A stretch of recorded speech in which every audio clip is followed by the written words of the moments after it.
Yeah, baby! Woo!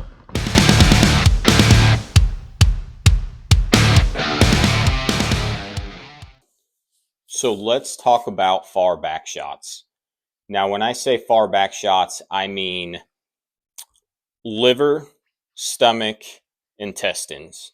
Okay, so that is what I consider a far back shot. That's going to be the area right behind the lungs and really your intestine area that goes between the hips.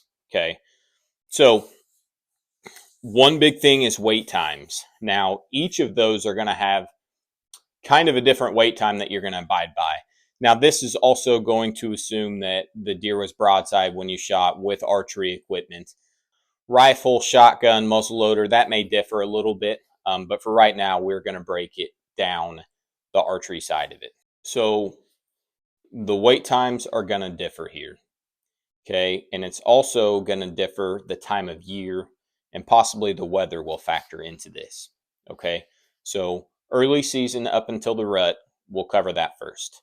Liver shots, which again, people generally think that they smoked a deer. When it's a liver shot, the deer will run and stand and then walk away. So generally, they're just a touch behind the lungs, okay, catching that liver.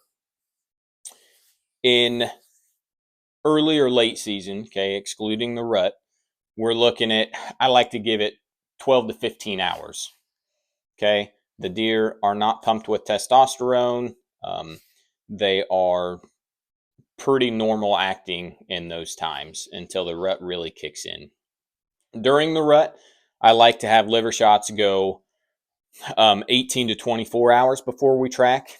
This year, I kicked one up at 30 hours still alive. I've kicked him up at 20 hours still alive during the rut. It's kind of a wild card. You never know during the rut what is going to happen. Okay, so the more time we can give that deer, the higher chance is that we're going to find them in their first bed. Stomach shots before and after the rut. Okay, so early, late season, we're looking at 18 to 24 hours. Okay, I like to not go in there before that time frame to make sure we don't bump that deer alive. Stomach shots, you could be looking during the rut at 30 plus hours still alive, 36 hours still alive, possibly. Again, that testosterone pumping through their body just makes them animals. They will stay alive a lot longer than you think. Intestine shots, which is really far back, right? At least 24 hours early and late season, okay, excluding the rut. During the rut, honestly, 30, 36. I've heard of them still being alive 2 days after the shot. So that's a really, really tough one because what'll happen is the deer doesn't necessarily know that they are hit. So they'll go about their life just fine, right? So it may take 3 days, a week for them to die.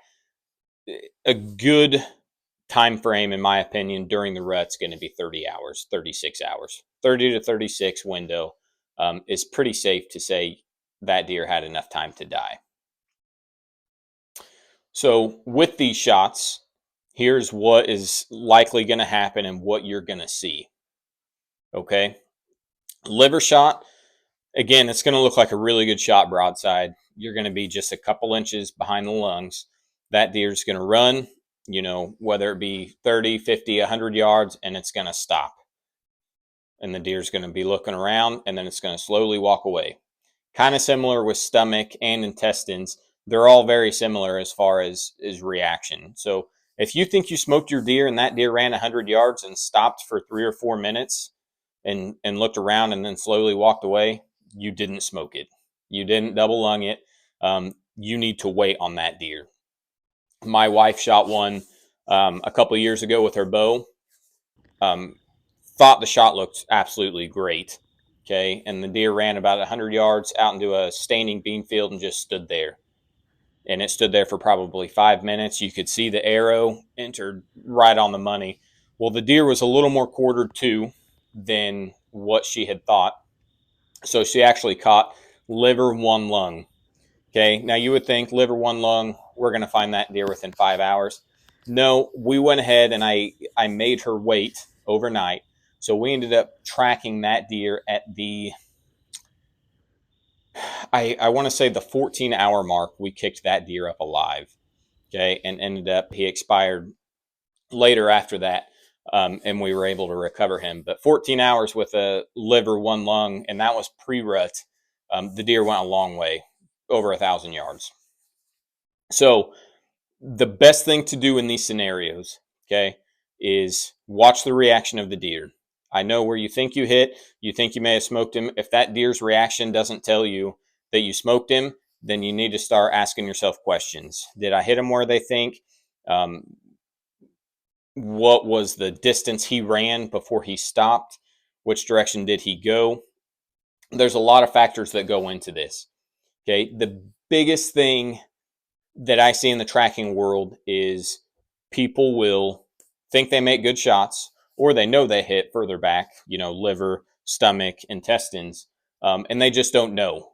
So wait times, really important factor when it comes to recovering your deer.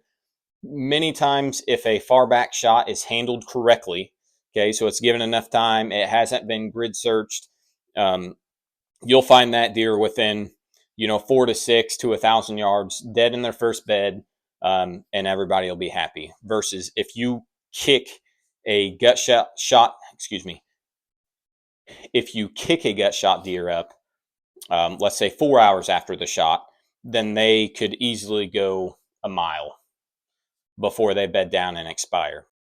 The moral of the story here is make sure you're not just watching where you think you hit the deer, but watch that deer's reaction. If that reaction says that that deer may be hit further back, then back out of there, call a tracker. Regardless where you're at in the United States, if you want to shoot me a text, I'll be happy to give you all the free advice I can to help you recover your deer. If you handle it correctly, you're less likely to bump that deer, and you're more likely to find him dead in his first bed. Comment with any questions. I'm curious if anybody has any stories or topics or anything like that that they would like me to cover. Thank you.